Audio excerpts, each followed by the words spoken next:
second of our Three Kings series of video interviews, we're again joined by Professor Mervyn King.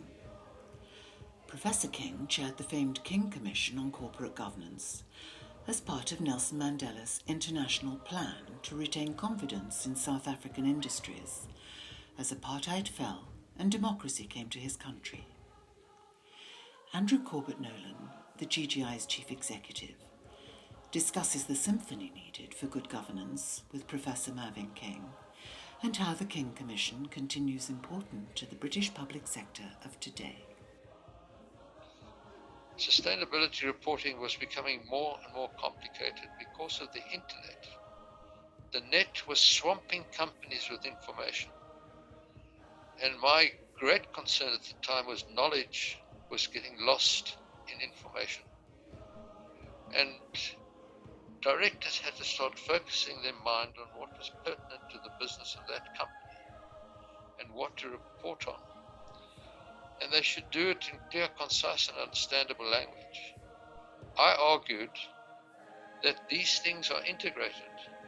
It's all very well reporting them in two silos, but that's divorced from the reality of how the company operates. The business of the company uses financial, manufactured, human, intellectual, natural, social resources on an integrated basis. No company operates in the UK on a basis of financial capital in Manchester, intellectual capital in London. It doesn't happen like that. I call it a symphony of resources and relationships between the company and the stakeholders. And that's why I use the word symphony, because I point out that in playing a piece from Mozart, for example, you don't have the trumpeter in one room, you don't have the saxophonist in one room, the violinist in another room, the pianist in another city. No, they're all together and out comes the symphony. And really the outcomes of business is the symphony of the activities inside the company. And so King 3 was born, in which I recommended integrated thinking, to think on a basis of what are the resources used by the company, what are the relationships between the company and its stakeholders. And these are really integrated 24/7. And we should think, the board, the collective mind of a board should think on an integrated basis.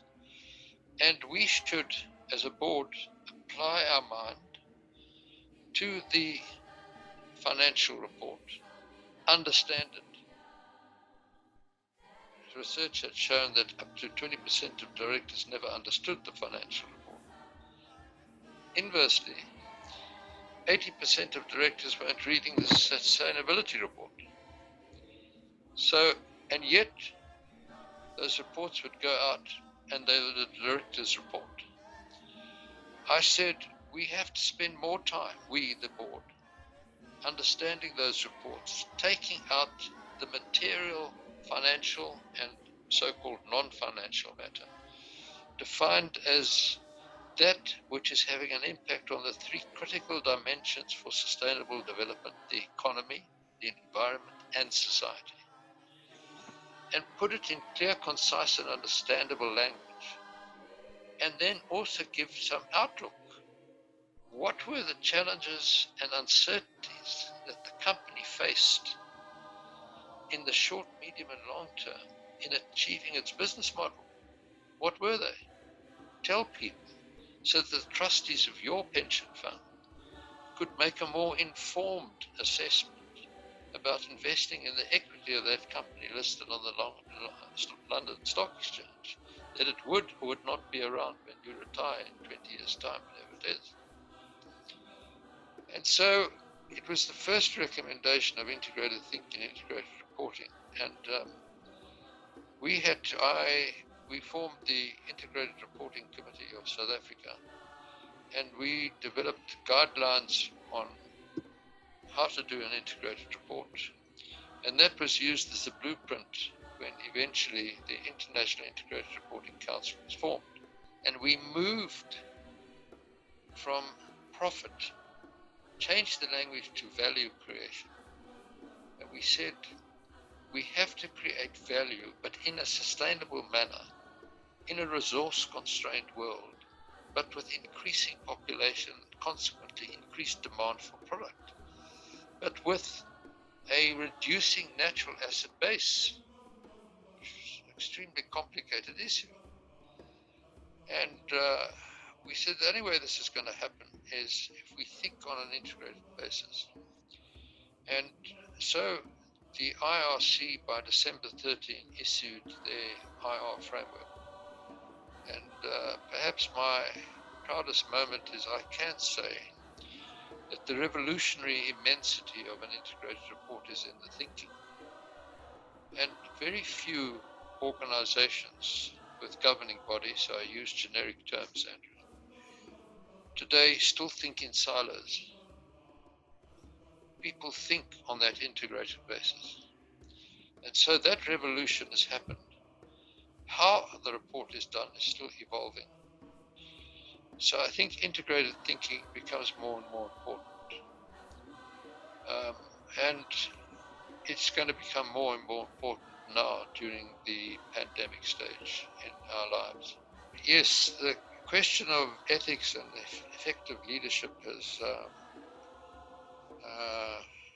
crossed my mind and entertained me intellectually for decades.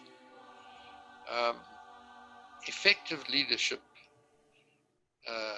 in my mind, is conscious leadership, conscious of simply doing the right thing. So if you go back in time to what happened in the middle of the 19th century, was in 1844 to be precise, was the first real limited liability statutory creation of the company, which was in the United Kingdom, followed by Massachusetts in the United States of America. It was Lord Thurlow in the United Kingdom who said, a theologian, who are we as mankind? In those days it wasn't humankind, it was mankind. Who are we as mankind to create a person? Only Almighty God can create a person. And we're creating a person without conscience, without a mind, without a soul, without a body to be kicked, and cannot be charged for treason. Notwithstanding, as you know, the statute was passed, and you've often heard the phrase, society is the licensor of the company. Well, that's limited the real story, because society was the creator of the limited liability company. In the middle of the 19th century, the first industrial revolution in full swing, wealthy families balked against providing capital to start new business ventures, because when they failed, they were liable still to the creditors and the employees. But the government of the day, the representative of society in the United Kingdom, said, well, what about we'll create this artificial person with limited liability, and that'll be the extent of your liability. You'll put the capital up front. If there's bankruptcy, the concomitant is you'll go to the back of the queue. The creditors get paid first, the employees, and if there's something left over, you'll get. That was the deal. So it was created by society for society to, sounds like today, to create more jobs. That's what they wanted to do.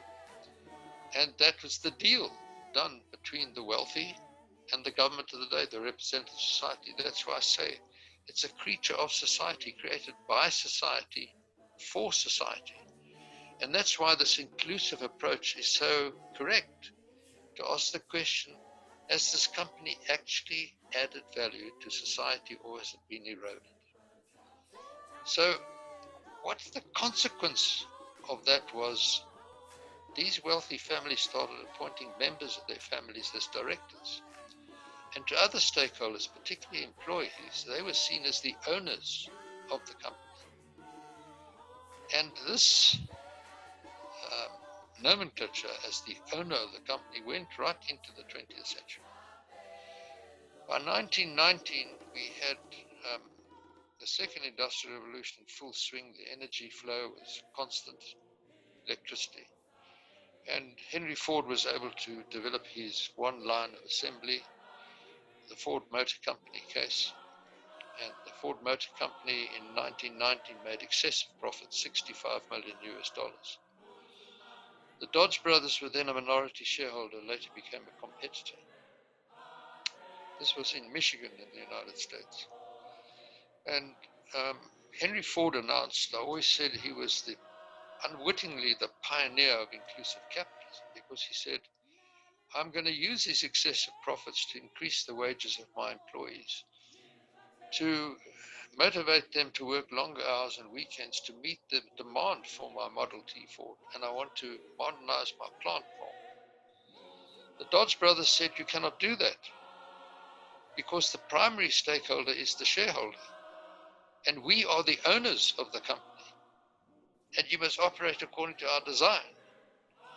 That went to court, the Supreme Court in Michigan, and the court upheld the Dodge brothers' contention that $65 million should be declared as a special dividend to shareholders before looking after other stakeholders.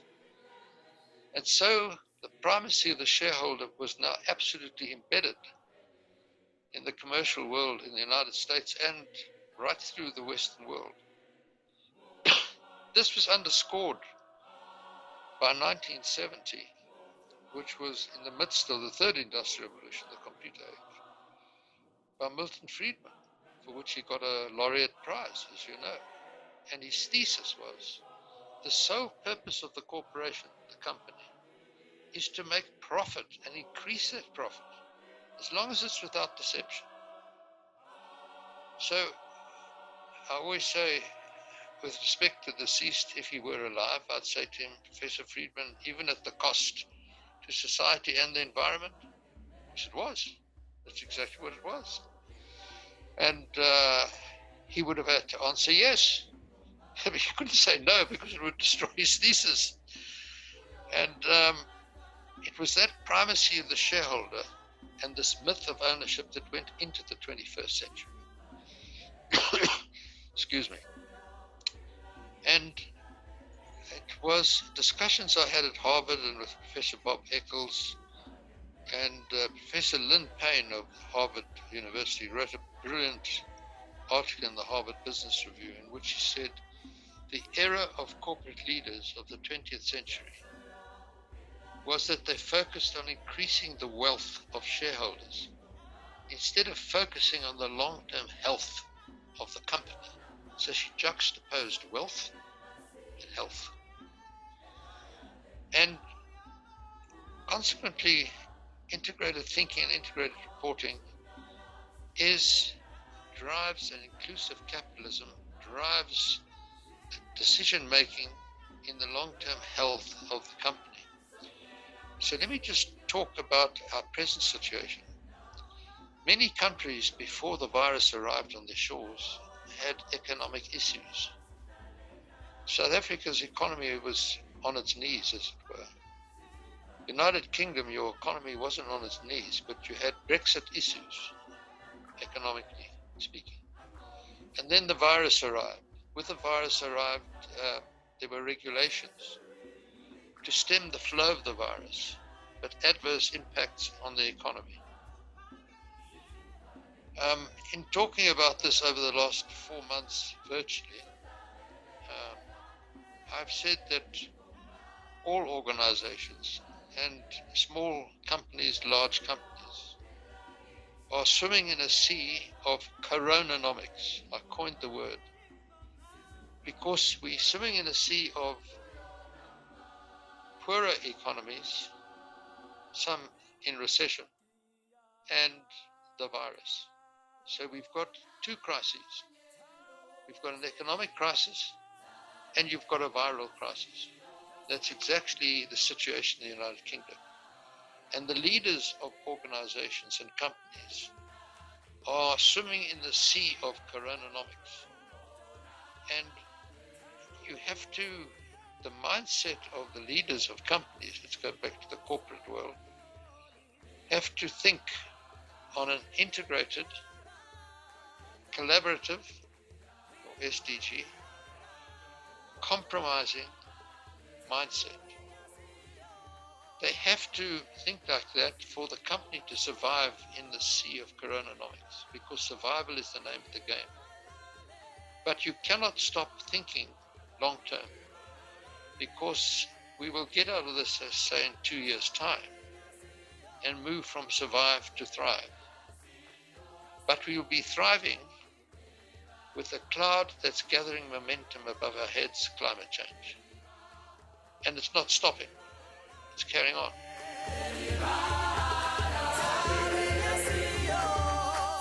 Thank you for watching.